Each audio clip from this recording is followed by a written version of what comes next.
Only been a few hours, but it felt like days. Only been days, but it felt like months. Been gone for a year, only know like once. Life move fast when you do it. D to the G, and I'm here with V.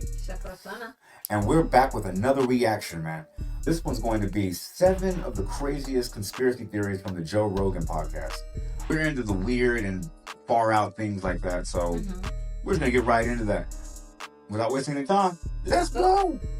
These are 7 of the craziest conspiracy theories ever shared on the Joe Rogan Experience Podcast. Starting with the conspiracy theory that Adolf Hitler didn't die in 1945 and that he escaped Germany and went to South America. This conspiracy theory was shared by Tim Kennedy, who starred on the show Hunting Hitler, where a team of investigators investigated whether or not Hitler actually died in 1945. Tim Kennedy starts off by saying that there were declassified FBI documents that documented the FBI spent millions of dollars actively searching for Hitler after World War II. Like millions of dollars. Or it was like, no. Send more FBI agents to South America, to North Africa, go to the Canary Islands, go to Spain, trying to find out where this guy went.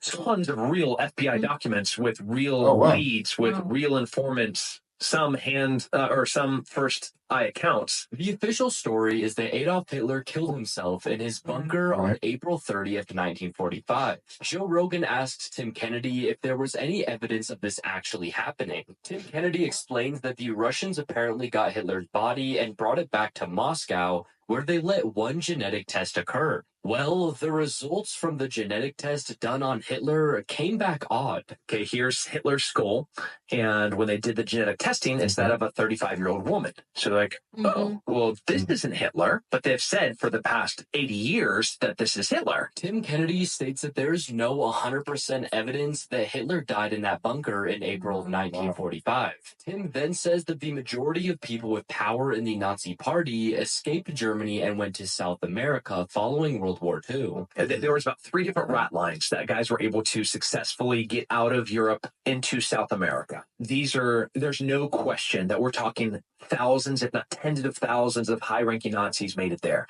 Tens of thousands. And I'm not talking like little soldiers. I'm talking high-ranking Nazis. Officers, guys like Joseph Mengele and Adolf Eichmann.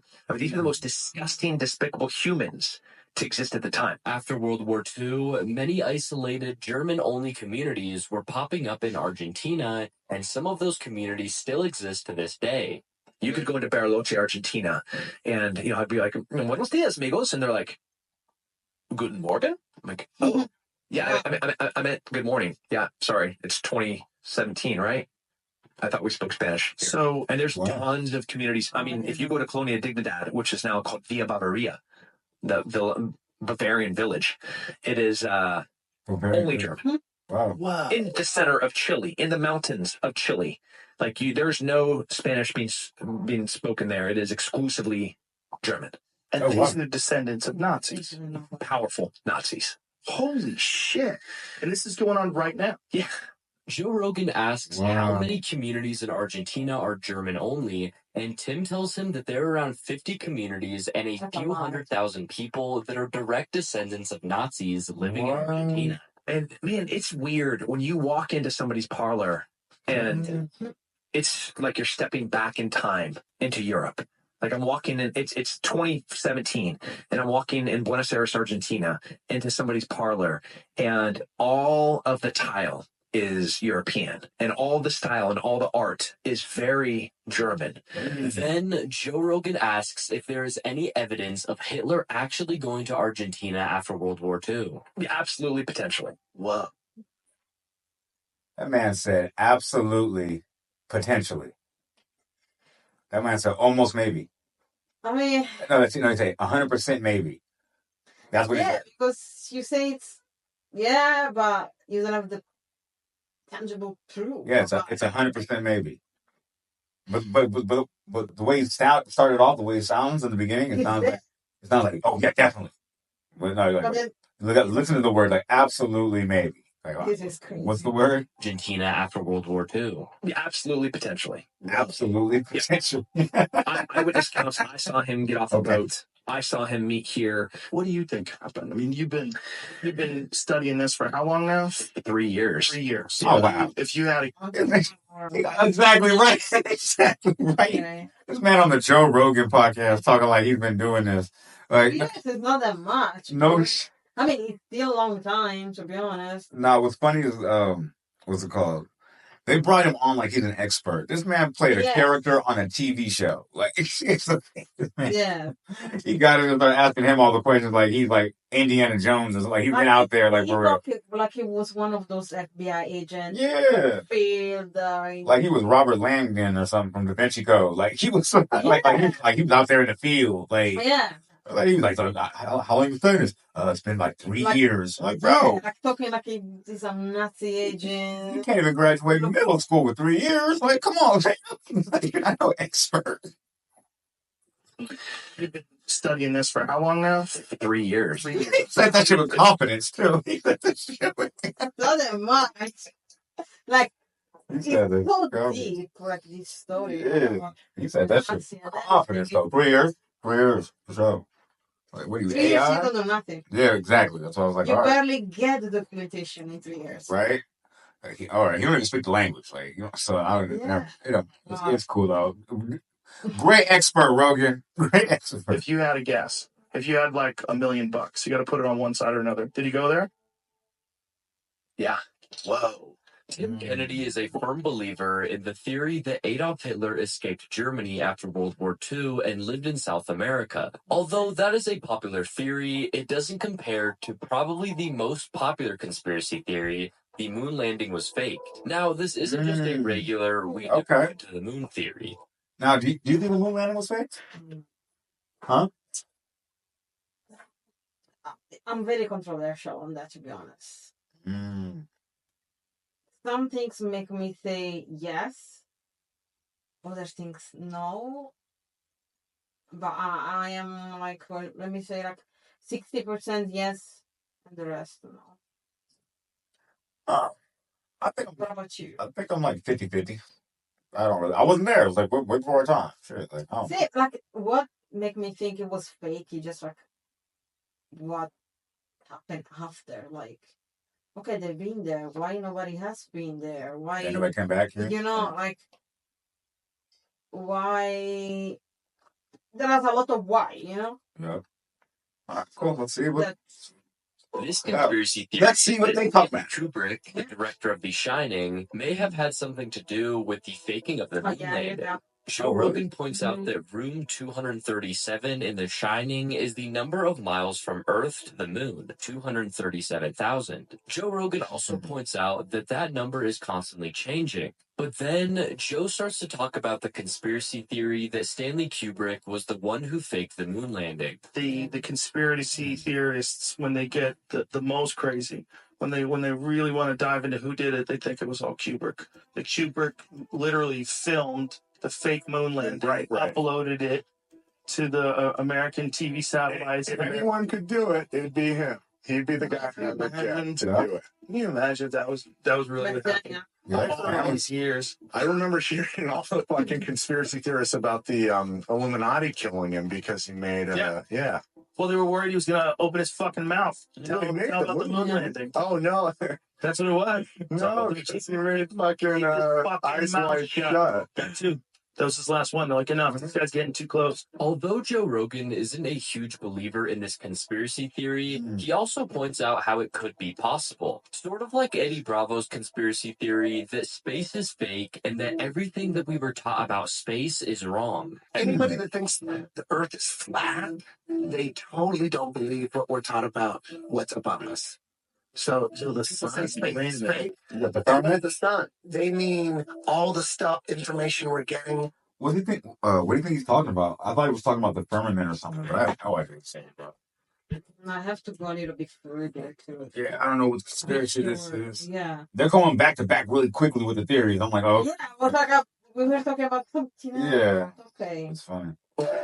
You're lying about that shit. Eddie Bravo clarifies his argument and says that of course space is real because we can look up and see it, and he knows that saying space is fake is ridiculous, but he is a firm believer that everything we were told about space is a lie. Now, of course, everybody else on the podcast started to question Eddie Bravo and asked him to give clip notes on why he believes that space is fake. This prompts Eddie Bravo to talk about a conspiracy theory that is very possible. The goal has always been for the most powerful emperors a one world government. Always wanted a one. There's no way to have a fucking one world government. The only way to make a one world government work is to have the people embrace it. They have to want it because nobody wants it. So the trick is to make people want it, to embrace it. There's only one way. Is if there was some Threat. extraterrestrial from up above us. That would be the only way. Everyone embrace the one world government. Eddie Bravo's largest piece of evidence for this conspiracy theory is that Ronald Reagan talked about it at the UN. Of course, when Eddie Bravo brought this evidence up on the podcast, everybody sort of laughed and thought that Eddie Bravo was lying about Ronald Reagan saying this, but to Eddie's defense, Reagan talked about aliens multiple times throughout his time in office. Just think how easy his task and mine might be in these meetings that we held. If suddenly there was a threat to this world from some other species from another planet outside in the universe, perhaps we need some outside universal threat to make us recognize this common bound. I occasionally think how quickly our differences worldwide would vanish if we were facing an alien threat from outside this world. All of us in the world discovered that we were threatened by an outer power from outer space, from another planet. Wouldn't we all of a sudden find that we didn't have any differences between us at all? Facts. We were all human beings, citizens of the world, and wouldn't we come together to fight that particular threat? Eddie Bravo's conspiracy theories are usually pretty out there, but this one actually has some evidence to support it. Yeah, that one definitely does. Yeah. That's true. It's sort of like war reporter Ben Anderson's conspiracy theory that the white helmets in Syria are actually a front for Al-Qaeda. The white helmets, officially known as Syria Civil Defense, is a volunteer organization that operates in parts of opposition-controlled Syria and in Turkey. Well, Ben Anderson firmly believes that the white helmets are a front for Al-Qaeda. So when there's a bombing and a building collapses, they go in and drag people out and get them medical attention as quick as possible. And people think that they're somehow or another involved in it, that they're a front. Yeah, and the footage is faked in order to drum up sympathy for the rebel-held areas. I mean, I've heard serious people say that. Serious people. Yeah, not loons on Facebook. I've heard journalists or yeah. Next, Joe Rogan and author TJ English talk about how the Cubans may have played a hand in the assassination of John F. Kennedy. That a handful of those Cubans may have been involved in the Kennedy assassination along with the Italians, with the mob, because they were working hand in hand with the CIA. Yeah, that was one of the leading conspiracies outside of the CIA killing him. And Yeah, there even was the a lot of CIA conspiracy behind that, to be honest. Oh, JFK? Yeah. For sure. Lots. killing him was a part of the Bay of Pigs conspiracy, and also the idea that he wanted to disband the CIA. There was a really interesting article recently that was dismissing almost every single conspiracy theory about the Kennedy assassination. They said except the CIA one. There's legitimate possibilities that the CIA... Well, you can bet your ass that if the CIA was involved, then Cubans weren't involved. Yeah. TJ English explains that the CIA would go to Cuban military exiles and tell them to do different operations or assassinations, and if these Cuban exiles would do these operations, the CIA would in return go and get Fidel Castro. They were calling them hobos. Yeah. They were all very well dressed. Right. That were near where the grassy knoll The was. men on the grassy knoll. Oh, yeah. Oh, there's lots of rumors about that E. Howard Hunt was one of those men. Yeah.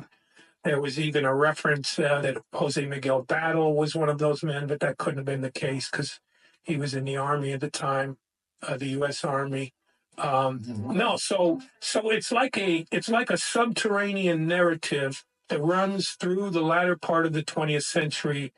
The CIA and right-wing elements in American politics using Cuban Americans to do all kinds of dirty, covert deeds. Wow. And we're talking about terrorist activity assassination of an ambassador from Chile right in Washington, D.C., blew up his car because he was sympathetic to Castro.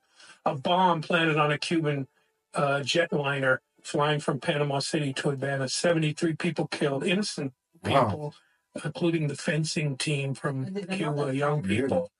A dirty war was waged by the anti-Castro underground in combination, in partnership with the CIA. And this, we know about it now because a lot of it has been declassified and it's come out. We didn't know about it at the time it was taking place. A topic that a lot of people like to theorize. That one was crazy as well. I didn't know anything about the old JFK conspiracy. Yeah, as I said, there are so many conspiracy. Like, it's hard to get through all of them. Yeah, I definitely agree when I say about the CIA. To be honest, they are involved. They know. I personally believe. I don't know. Rise about is time travel. Like on Joe Rogan Experience number 1821, Joe Rogan, Bert Kreischer, and Tony Hinchcliffe discuss different theories on time travel. Joe starts off by telling Terrence McKinnon's theory on time travel. One day someone's going to invent a time machine. And that when they invent a time machine, all time ceases to become linear. So you think if you have a time machine, well, I'll just go back to the time where they were making the pyramids and I watch them do it. That's not what it works like. What he was saying, you can't travel where there are no roads. So once a road gets built, then you can travel. So once a time machine gets invented, then anyone from the invention of the time machine forward to forever can come back to that moment and can go to any point in time from that moment to the end of time. So all time ceases to be linear. Joe Rogan explains that there will be no tomorrow or the next day and so on. Everything will happen everywhere all at once. People can travel back and forth through time, and there will be no ownership of anything because people will be able to go back in time and take it from you. He says that as time travel becomes more sophisticated, you will be able to travel back and forth through time as you are talking to people, and if you say something you didn't like in a conversation, you can just go back and rewind and start the conversation over again. Everything happens everywhere all at once. So people can travel back and forth through time. You can never own anything because someone could just travel through time and take it away from you when you weren't looking. Like as time travel gets more and more sophisticated, you can go back and forth in time while you're talking to people. You know, if you don't like what you said, you could rewind and start all over again. If you're in an argument with your wife, you can go to the library and get information and come back and go, actually, you know, Herodotus said, and then he thinks you're the smartest guy in the world. Like, there would be no normal life anymore. It would the world itself would be completely unrecognizable because time would mean nothing. Right. You'd be able to travel back and forth. You don't have to go work. Kreischer then asks probably the most asked question in the world: if you could travel back into time, what would you see? Instead of answering the question, Joe Rogan says that is a very theatrical time travel. But the real time travel wouldn't allow you to travel to a time before the time machine was created. Right. Here we are. It's May of 2022. If time travel is invented in June, we're not going back to April. You can't go back to April. Okay. But you can go from June to a million years in the future and see what people look like. You'll be able to do that. But they'll be able to come back too, and everything's going to be happening everywhere all at once. There's not going to be any sort of structure to life. There's not going to be anything in terms of money, possessions. As long as you could freely time travel, there will be no time. Joe Rogan also points out that simultaneously That's great that he said, as long as you could freely time travel. That's what he said. Right. But by the time... That would never happen. Exactly. Freely time... I'm just saying, just in case they made a time machine, let's say 2024, AI, ChatGPT, 2025, now ChatGPT made a time machine. Okay. All right, cool. Who's going to have access to this time machine? You think they're going to let us, you think they'll let me and you just go ahead and just jump in this time machine? Never. Exactly. Never. Right. You think if they made a time machine in 2025 and by the year 2035, me and you got access to the time machine? No. Like, so that's what it was a dope theory, but he said his whole theory hangs on the point of if everybody got to use the time machine. Like, yeah, plus another thing, like, I don't know why he say you cannot go before the invention of, yeah, I don't know why he said that either. That was interesting. Because it's a time machine, so technically I'm supposed to go anywhere, anytime. But what he's saying is that the laws there's a limit. Yeah, there's rules to it. Like you can't go anywhere before the machine was actually built because there was no road there. Which I don't know why that's a rule. I don't know. I'm not into this situation. Like probably not because the machine that cannot, but put it as a rules because everything we have done made us get to the time machine. build the time machine. If somebody fuck it up something, we might not. There is no time machine. Maybe, but he made it seem like it was more like he made it seem like more like we can't go back. Yeah, I agree. So, like he was more can't it's not, impossible. Exactly. So I don't know why. But. Like I believe it's more like a rules than can't. Because makes sense. Well, I don't even know why he's even saying all this. Like, it sounds like he's reading from like a manual or a handbook that we don't even know about, like a rule book. I agree. Like, he say that like surely you cannot do like you know something. Right. So let's see what they're So talking do you know something? Right. Time travel. I know, Joe. Joe Rogan also points out that simultaneously you will become immortal because you can time travel to the future, and the technology will be so advanced that the future will probably have something to make sure that you don't die. But then that raises the question, what will be the future if time travel exists? Because how can things get invented if people can just travel to the future where somebody already invented something? Right. Will there even be new inventions after time travel? Another popular conspiracy theory is about 9/11 and how some people believe that the U.S. government actually played a part in the attacks. That they not only knew that those planes are I didn't hear that. Going to hit the towers, but that they planned for it. What? And they allowed it to happen.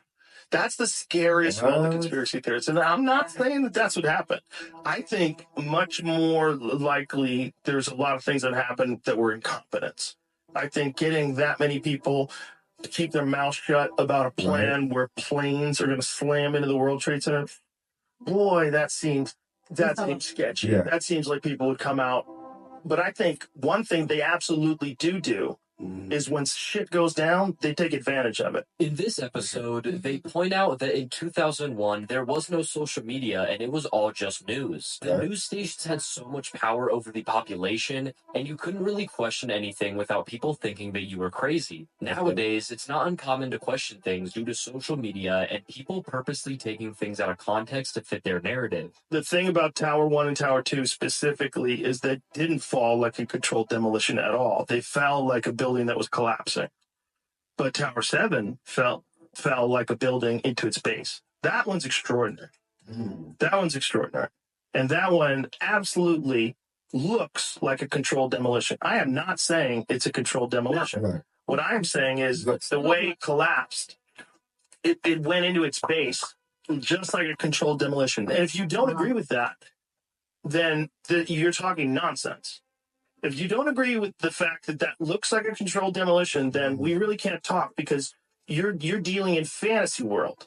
Because it undeniably looks exactly like a controlled demolition. Now, Joe Rogan's not saying that it was a controlled demolition, but that is just what it looked like. Right. Joe Rogan explains how there was a structural collapse and the top of Tower 7 caves in before the rest of the building collapses. That's it. Yeah, that's that thing. See that? Oh, wow. There it goes. So that collapses. So there's obviously the internal structure's gone.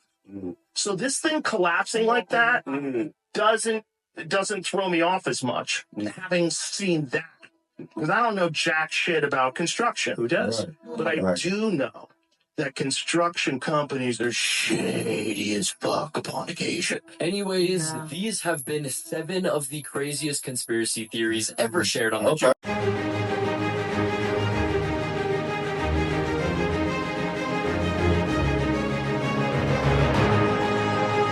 I know, right? We just tried something new. Some conspiracy theories. We took a break from the Mr. Ballin for a second just to go ahead and try out something new and interesting. What do you think about that? Interactive, absolutely. Yeah. For us. Yeah, definitely. What do you think about that one? The last one, it was crazy. No, the whole thing. Like, overall. All good, interesting conspiracy, to be honest. Like, something I heard about it, but never really went through. A few, I already know about it. Other, I knew, but I didn't know the other parts. Like, last one, I heard about it, the conspiracy. It was the government for, other things, but I didn't know like a control. Yeah, I didn't know anything about that. Yeah, I wasn't expecting that, to be honest. Yeah. This one's dope. I like it. Let us know in the comments if you want us to continue doing conspiracy things of that nature. Until then, well, we're gonna get up out of here. Sorry, this is Team Hallenzano, and I'm being T to the G, and I'm here with V. And we are Team Hallenzano, and we are gonna be back with another one. Peace.